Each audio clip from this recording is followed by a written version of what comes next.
All right, welcome back to Talk of Giants, brought to you by SeatGeek, and we have a special bonus episode for you on this Victory Friday as the New York Football Giants just kicked the crap out of the Philadelphia Eagles.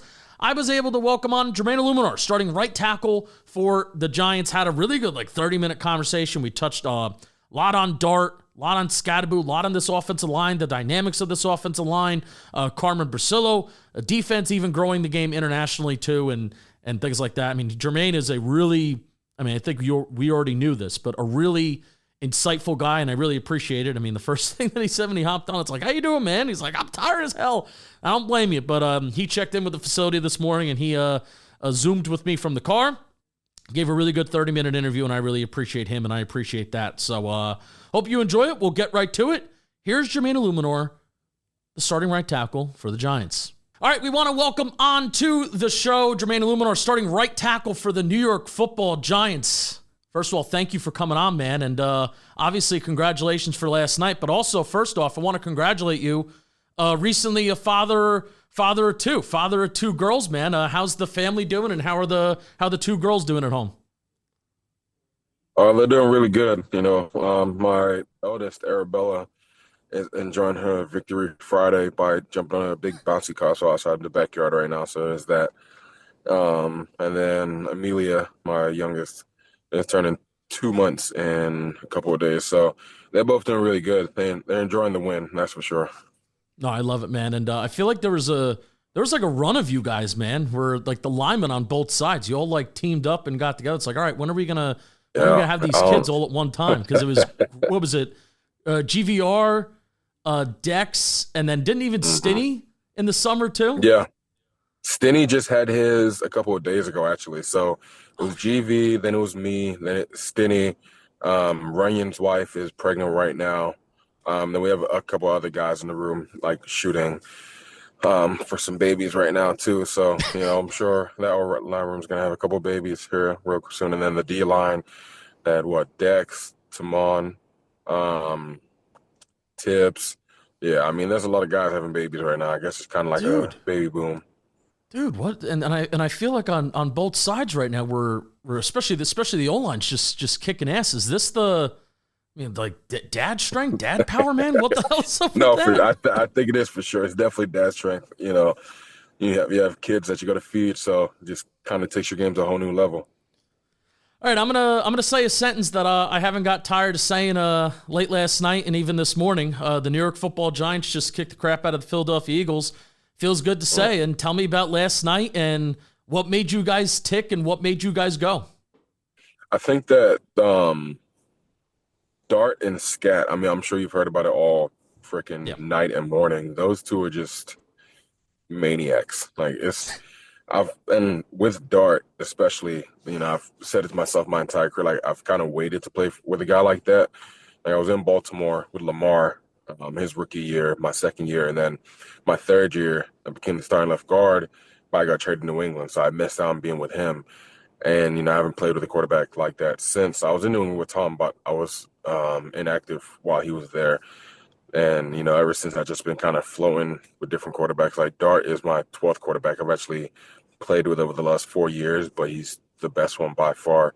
And that's not a knock on anyone. It's just how the kid is and just what he brings and the energy he brings. But, I saw it in training camp and OTAs and how he, cadences was a huge thing for him. And now his cadence is amazing. And seeing how quickly his growth has just developed and how he's taken this team and this offense under his wing and he's made it his, it's really cool to see. And just to be a part of that, going out there and just blocking for him is crazy. And then Scat, I love pass blocking. I feel like it's what I'm best at. But running the ball too, having a guy like that behind you, knowing that he's a crazy, mother effer, and he's gonna say it, man. He's gonna run through your freaking face, and he doesn't care who the hell it is. It's the funniest thing ever, but that energizes you as an offensive lineman.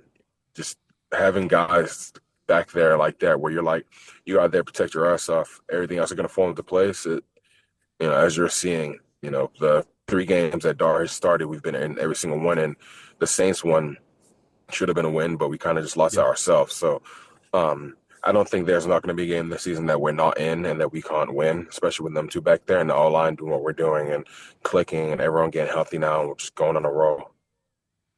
Yeah, I mean, both of these guys, man, the fact that they're 22 to 23 years old, and I think especially I'll more or less ask this with the quarterback since, leader of the team, leader of the offense and everything like that. But to be 22 years old, where there have been people, there's people in that building that have been around for football for 22 years, and this guy's 22 years old. You've been in the league since 2017, and to have somebody to step up and it feels like command a room like that,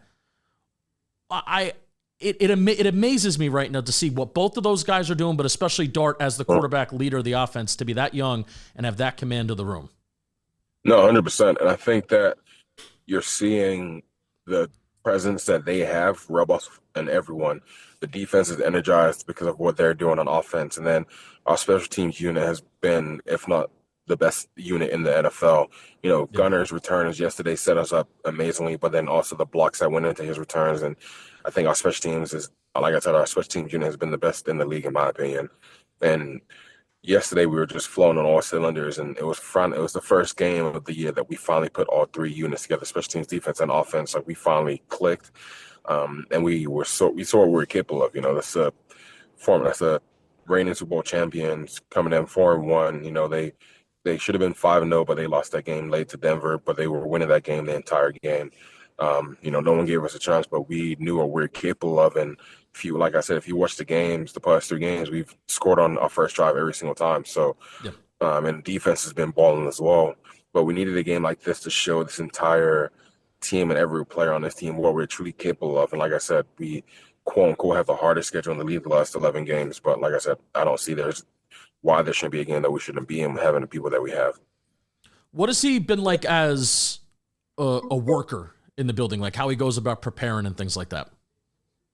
Dart? Yeah.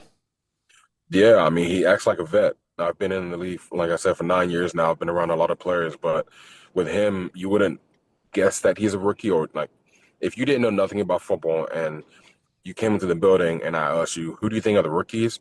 You would not say Dart because of the way he carries himself, the presence he has, and just the way he prepares every single day. He's preparing like he's a 10-year vet, like he's been doing this his entire career, and it's nothing new for him. And sometimes, especially in New York, the spotlight is on you like crazy, and everything you do is under a microscope. And with him, he embraces that, he loves it, and he just gets it's kind of like he just loves it. Like he thrives under that pressure, and so does Skat. And I think that this is the perfect place for them because I think they're both going to be stars in the league. But I don't think anyone was made more for this team and this franchise than Dart and Skat. Football is a violent game, right? But, sometimes you even sit back and you're like, they're kind of nuts. They're kind of head cases, man. Yeah. They are maniacs. That one play yesterday where Dart took off and dove for the first down. He speared the guy. I was sprinting right behind him, trying to get him to, notice me so he kind of, obviously I'm not going to let him take any hits like that. And if someone tries to hit him up like late, I'm going to handle that. But, I was trying to make sure he was good, and I saw him just take off and dive for the first down, but it wasn't like a regular dive. It was like a FU dive, and, I'm going to get this regardless. And then he bounced back up, ran back into the huddle with a freaking smirk on his face. So I was like, yeah, this kid is freaking built different, Lord. And then Skat is just Skat. I mean, he's a freaking pit bull. He's like a rocked up pit bull that just doesn't feel pain. So, I would like Dart to take less hits, but I think he kind of feeds off that. But the more he develops and the more the more experience he gains, I know he'd be way smarter. But those young guys, you can't tell them nothing because they're gonna play how they're gonna do what got them here, and it's got us 2 wins so far. So hopefully more come, and the all-line's gonna keep doing what we can to make sure they take the least amount of hits possible. Before we move on to there's plenty of other guys in this team that are kicking ass right now too. But there's like 2 of my favorite Cam Skattebo-isms Whereas when he's on the ground, there will be times where if he's tackled on the ground, this is more of an underrated one. He's on the ground and he kind of plays possum and he kind of plays dead for a second until one of you guys has to kind of like just scrape him off the ground like he's gum on the bottom of your shoe. He's waiting for us to pick him up. Yeah. Yeah. It's almost like a baby on the ground, like waiting to be picked up. And he did it yesterday a couple of times. I was like, well, I didn't know if he was okay. And he's like, no, I'm just waiting for you to pick me up. I was like, oh, well, shit. Nah, I know. And then the other thing is she just shakes his head. It's like he's got to put his brain back in place before it gets hit again. I mean, should we all do that with the way we're playing? We're trying to be the most physical team out there. And so I think people are starting to realize that now, and especially with the way we're playing on offense and the physicality we're bringing. Yeah. I don't blame him because I feel like this is a pretty physical unit. Yeah. And you just mentioned this. I feel like this offensive line, it's kind of kicking ass right now. And as a pass blocking unit, I think that's even extremely underrated. I think a lot of the big plays that you had last night, Wandale going over the middle of the field and, little Jordan Humphrey, getting that contested catch early on. I feel like that kind of stuff doesn't happen, without stuff developing down the field and you guys up front taking care of your business. And even as a run blocking unit, the last 3 weeks when you have lead in the fourth quarter, having a run blocking unit in the fourth quarter, being able to keep it and control the game like that is awesome. So what's leading, especially as a run blocking unit, what's leading to more success? Is it running more man and duo, which you were even good at last year, running more out of the shotgun, getting less guys in the box, Dart's legs? Like, what would you attribute to the last month, kind of this line really picking up as a run blocking unit? I'd say, honestly, the two key factors are Dart's legs and Skat's running ability, and teams trying to load up the box to stop him. And then that opens up the passing lane. So then, we're throwing the ball downfield, but then Dart can run better than really. I mean, I don't know too many runners in the league, obviously Lamar, but I don't know too many guys that are better Dart than, scrambling and just making something out of nothing. But I think both of those two guys have been huge for opening up the run lanes, but then also us just getting back to what we're good at, not trying to do too much, just being able to adjust mid-game, be like, all right, so they're throwing this front at us, let's change to this, or they're doing this, let's do that. So having a plan for every do it, but then also just the old line finally clicking. Like, if you think about it, we didn't truly get our starting five out there until maybe a couple of weeks ago when AT got back. Yeah. So people don't understand, and they kind of underestimate the cohesiveness it takes for an offensive line to start clicking on all cylinders and to really be doing their thing and, just moving as one, and the chemistry that you need to have. A lot of these teams have had their O-line since OTAs and minicamp. And for us, like I said, we've been playing as a starting five for the last couple of weeks. So now we're truly starting to get our groove, really feel it, and see how, Dart and Scat, Trace, Motor like to do.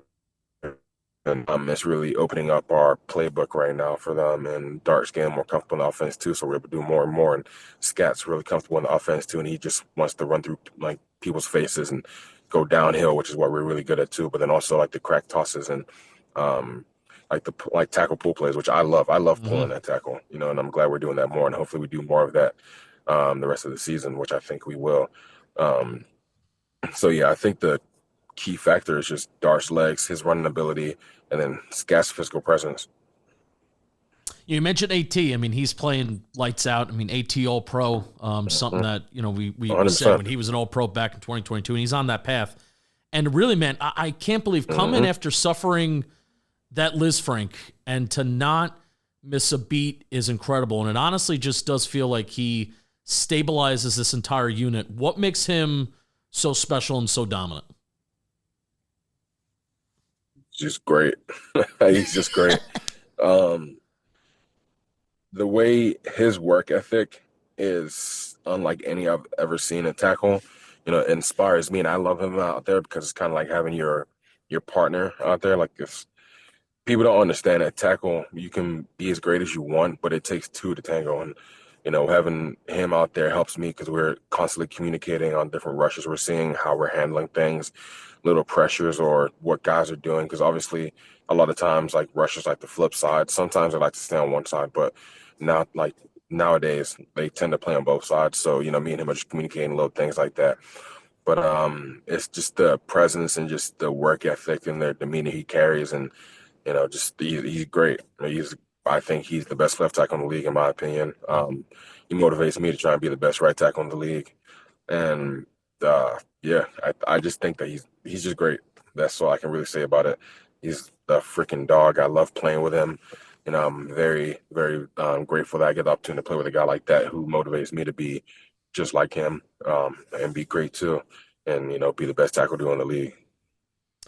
Don't even tell me what Carmen Bricillo has been like as an offensive line coach. I mean, obviously you two even date back to your days back in Vegas, and yeah, I honestly just get the impression that when he kind of came in, you as a unit, you guys just move so well together. You move well in the run game. You move up to the secondary level well. You deal with stunts. You deal with twists really well. So what is it about him and Carm that's maybe different from some of the other coaches that you've had in your playing career as you've gone around? I think Carm is a very underrated coach because obviously he hasn't been on those winning teams. Hopefully that changes this year. But he came up from the ground up. I was with him in New England when he was assistant O-line coach, and he was doing all the cards and all that crap. And it's a crappy job to have because everything falls on you, and you're doing all the PowerPoints, the cards. Like you're staying late, damn near not seeing your family like that. And now he's the top guy. But I also think he's one of the best O-line coaches in the NFL. Like I can't name too many better than him. And I honestly can say that. And I truly believe he's one of the best O-line coaches in the NFL because of the way he prepares you. Like he's going to make sure you're prepared every single week. You're going to see every single look that he thinks you can see. And like we have a thing where it's like we're talking about with like chasing ghosts, where it's like they maybe had to look in like 2022 where they came out and saw in front, and he's going to pull that out, be like, look, they did this in 2022. We may see it again just because of the way we play. Schematically, he's going to have you prepared for every single look that you think you can see. He's going to make sure that everyone's going to the right place, but then also just installing that confidence in you, knowing that once you go out there, you've prepared and you've done everything possibly humanly possible to be in the best place to go out there and just dominate. And he gives all five of us confidence, and even the backups too. You saw when JMS went down yesterday, Schlotty came in and didn't skip a beat.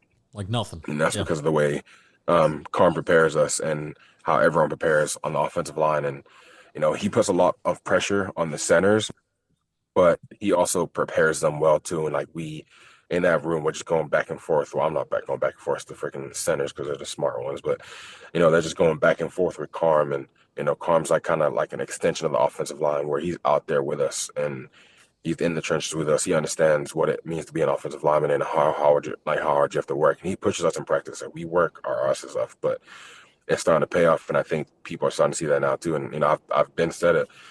This unit, there's no reason why we can't be a top 10, top 5 offensive line. And if you see it the last couple weeks, I can't name too many offensive lines that have been better than us. Obviously, the Giants in the past have had their offensive lines that haven't been good, but this is a when healthy, which we are. Or I mean, everyone's banged up nowadays, but this is a top 5 offensive line. And I think once we get into these games where we start playing, like we've played a lot of elite D lines, but we have the NFC North coming up. We have Denver coming up this week, which is one of the best, if not the best D line in the NFL. And that's going to be a great matchup for us too. But people are going to really start putting respect on this offensive line's name because of the way we prepare and what we do when we go out there. Now, you watch the film, we're moving people off the ball, and we're really, we're having fun out there. So, it's time that people start respecting that. All right, before I keep talking with Jermaine Eluemunor, I got to talk to you about Shopify because today's interview is brought to you by Shopify. Shopify is the best place to start and grow a business, which is why we partner with them here at John Boy Media. John Boy Media has relaunched our merch store on Shopify with our new /line site, and it was a complete dream. We brought the ideas, Shopify brought the execution. As you're shopping our new launch, check out what Shopify can do for you. Life really is a touchdown when you have Shopify on your side. Shopify Sidekick, Shopify Magic, and the suite of AI tools are a total game changer. It's revolutionizing the way you can build and manage a business. You'll have your own AI assistant guiding you on everything. Directions, reports, editing images, content ideas. Shopify's got your next move covered. If you're ready to take that business idea from a draft to a reality, it's time to head over to shopify.com/giants. Shopify is the perfect partner for any business roster, so make sure that they're on yours today. Now back to the interview. Whenever I, try and talk to a player, I try and get inside, I kind of want to get inside the locker room a little bit because, other sports like basketball, it's such a long season. Baseball, it's such a long season. Hockey, it's such a long season. So your guys' personalities and friendships across the teams, that kind of stuff is shown more in other sports versus football. You get these guys, we get you guys for 17 weeks, and that's kind of mostly it. So tell me, and especially with the offensive line group where you guys have to be so close, inevitably really close, tell me about the dynamics of this O-line group. It's a unit that's very experienced. They've started a lot of NFL games together. It's also a unit where you're obviously in your second year kind of all together. So, dynamics of the room, relationship with the guys that you got off the field, who are you most closest with? Tell me about that. Me personally, I'm obviously I've known Greg for 3 years now. He's been my starting right guard for 3 years, so I'm close with him. Obviously AT because it's my partner in crime. We're both trying to be the best at our positions. Really everyone, it's a tight knit group. The offensive line room is typically the closest room on the team because if you think about it, you're one of the only position groups where you don't rotate out. You have to be in there the entire game. And it's the most physically demanding position in football, in my opinion, because it's the only position where you're constantly hitting every single play, or you're going backwards and guys going forward. And you have to stop his momentum and things like that. So naturally, you're going to get close with the people in the room. But yeah, it's a real fun room to be in. If you ever was able to come in the O-line room, behind closed doors, it's definitely the funniest room in the building for sure. You have to have a good sense of humor though, because a lot of crazy jokes are said. But yeah. It's definitely I wouldn't want to be in any other position group or play any other position because offensive line is the best position to play in the NFL and just in football, period. What's the meeting room like, especially when you guys are watching film from a previous game and you're kind of, who's kind of leading that conversation? Is it Carm that's, maybe calling you guys out? Hey, we got to get better here. We got to get better there. Yeah. Players holding each other accountable in that regard. So what's that dynamic like? I think that's the one good thing about having a veteran offensive line is we're able to hold each other accountable, but then also Carm holds us to a really high standard.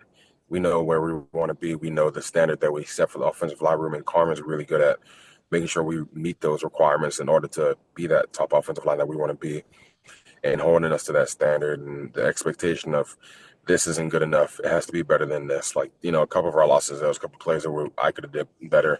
AT could have did better, GV, Runyon, Schmidt, and just holding us to that standard where it's this isn't acceptable at all.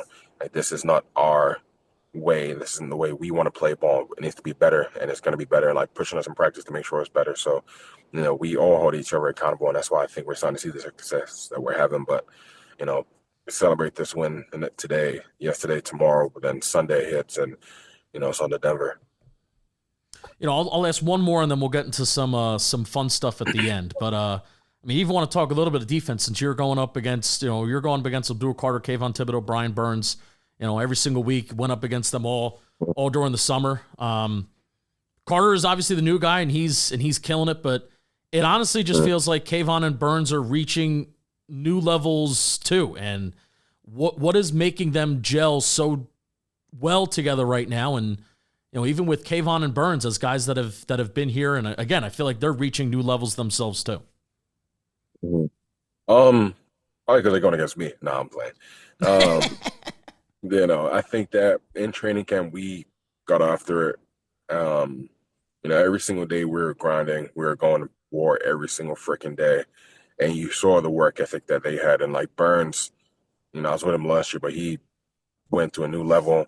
I think, drafting Abdul kind of completed that group because they're all pushing each other now. And, Tibbs is starting to come into his own now too. And truly, take that next step as an elite edge rusher and not even an edge rusher, as an edge, period, against the run and the pass.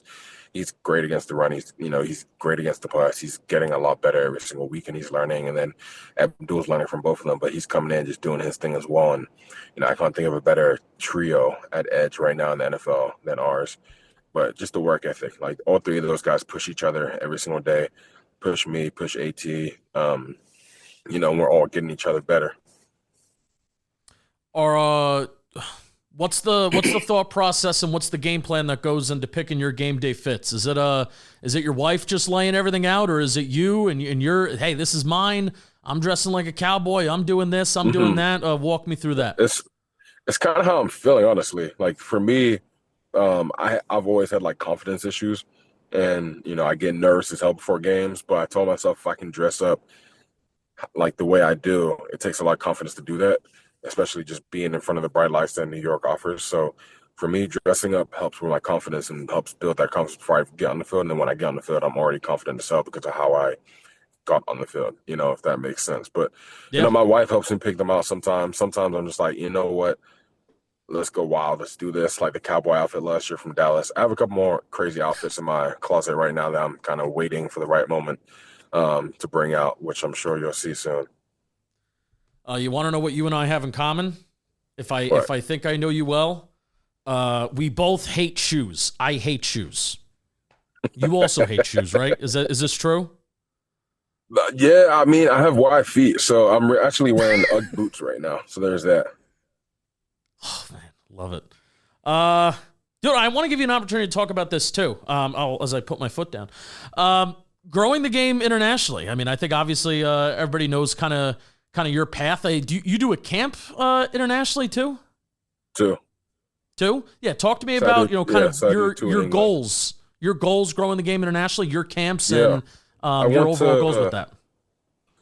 I want to just help kids in other countries get the same opportunities I did. Like obviously, I didn't have no one helping me. I had to get it myself. But I want to give them an opportunity to like learn this game, see what it has to offer, and see that not even with this game, just in life, if they put their mind to it, they can achieve it. I feel like there's not enough people in the world really trying to help kids achieve their dreams. Like kids can say they want to do this or that, but who do they have helping them achieve that?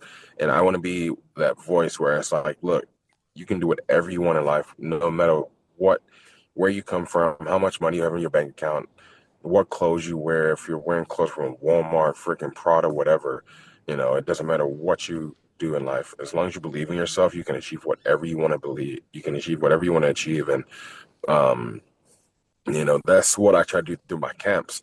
It's just having a bunch of kids who never played football before, just come and show them this game. And, flag football is growing. And I think eventually it's going to be like real big internationally because it offers, a dive into football without the physicality of football. And so I'm trying to really grow that in London and England in general, and that eventually, hopefully we can get the entire UK going. Like my eventual dream is to have like a huge tournament. Well, I want to have multiple camps, but I want to have like a huge tournament in the UK where it's like Scotland, Ireland, Wales, England. We're doing like a big tournament where teams are coming from every country, even like in Europe in general, like Germany, Spain, France, Italy. And they're coming for this big 7-on-7 tournament. And it's just competing for an ultimate prize, but then also getting scouts from America to come over to the camp as well to scout out talent. And then maybe do like an O-line, D-line thing where, they can get scouted too. Like my ultimate dream is just to help kids achieve their dreams like, at the end of the day. Because I feel like I've just been blessed in this life so much that, part of that is also giving back and being a role model for the kids and showing them that, look where I came from. No one would expect me to make it from where I came from in London, England. Now I'm playing for the freaking New York Giants, doing my thing. As I think one of the best players in my position. So, I just want to be a role model for them and show them, like I said, if you put your mind to it, you can achieve it. Yeah, and I love, man, it's not just growing the game and exposing the game and all that kind of stuff that the NFL wants to do and desires to do. But I love it. You kind of come from the perspective of play the game. Like playing the game is awesome. And more people that know football and know that they can play football and get the opportunity to play football, that they probably can be good at it. And even if you're not making it to the top level, playing the game of football is just, it teaches you things, man. And I certainly grew up on it. didn't play at any kind of high level, but certainly taught me a lot of things, and it made me fall in love with the game, man. So I want to thank you for coming on, man. Thank you so much. And I want to say this at the end because you probably don't even want to respond to it, but you are an underrated, valued player, man. And I'm sure it's only human nature. You got to be looking around the rest of the league and seeing these linemen like, hey, man, that's a pretty big paycheck. That's a pretty big paycheck you got there. You're going to get it, man, and hope it's with us. Hope you stay in blue for a long time. Certainly the fans that are behind me, hope that's the case, man. So good luck for the rest of the year, and thanks for joining me. I appreciate that. All I can do is just keep working, and hopefully by the end of the year, me and AT and this O-line are just where we want to be, like record-wise, accolades, and all that. So, we take it one day at a time, but this is a dominant offensive line group. I think we have one of the best tackle duos in the league, and we're only going to keep getting better. Love it, brother. Thank you, man. Appreciate you. All right, once again, I really want to thank Jermaine Eluemunor for coming on the show, and you know that he checks Twitter, so maybe if you even want to tweet at him and be like, hey, thanks for coming on Talking Giants. That was a really good interview. Maybe more players will want to come on, and maybe Jermaine will even want to come back on himself. So that was really fun. Can't believe that happened yesterday. Can't believe that happened. The Giants kicked the crap out of the Eagles. I get to say it over and over again because it's true. I hope you have a great weekend. Enjoy this little 10-day break that we're going to have because we're going to be winners all throughout the next 10 days. I will be back on Tuesday, probably with another interview. I want to get a beat reporter on here to talk about the highs, the lows, the ups and the downs of so far this season and get a little bit of a different perspective on that. And then obviously we'll have Sean back on next Friday for a Broncos-Giants preview where we will look to start what we call a winning streak once again. Thank you for watching. Thank you for listening. Like, comment, subscribe. I'll see you next week. Let's go Giants. It starts today. Let's go Giants! We win!